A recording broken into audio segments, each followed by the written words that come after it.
Prêt? Depuis plus de 50 ans, Special Olympics œuvre pour le développement du sport sous toutes ses formes pour les déficients intellectuels. L'organisation mondiale est implantée dans plus de 200 pays et concerne plus d'1 million de sportifs.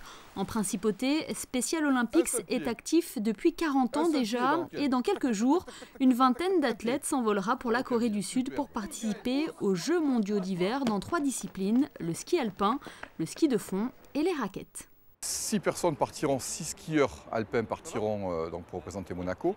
4 skis de fond, dont un champion du monde qui remettra son titre en jeu. Et ensuite 6 personnes qui font de la course de raquettes, 2 en sprint et les 4 autres en 100 et 200 mètres. À savoir que, félicitations à tous les athlètes qui se sont qualifiés. Il y a une athlète qui malheureusement aujourd'hui est malade, donc ne peut pas être là, mais elle a réussi à se qualifier dans 2 épreuves, ce qui est assez rare. En ski et en raquette, elle a choisi la raquette et elle nous a permis d'avoir un quota en plus. Donc je pense que vous devez savoir qu'on ne se qualifie pas comme ça, il y a des temps à faire. Et Monaco aujourd'hui, il a exactement le même nombre d'athlètes que la France.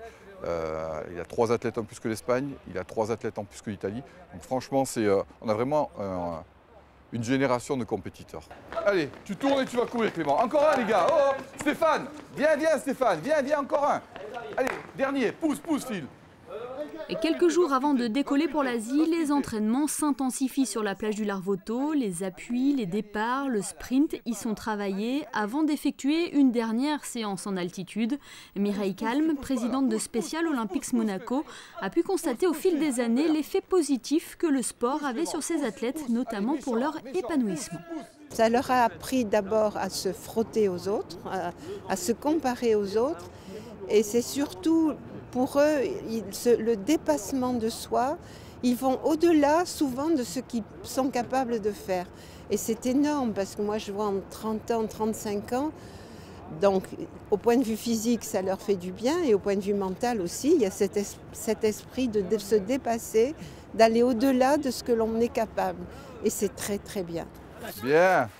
Les Jeux mondiaux d'hiver Special Olympics débuteront le 29 janvier prochain et les résultats seront bien évidemment à suivre sur Monaco Info. Allez, jeudi.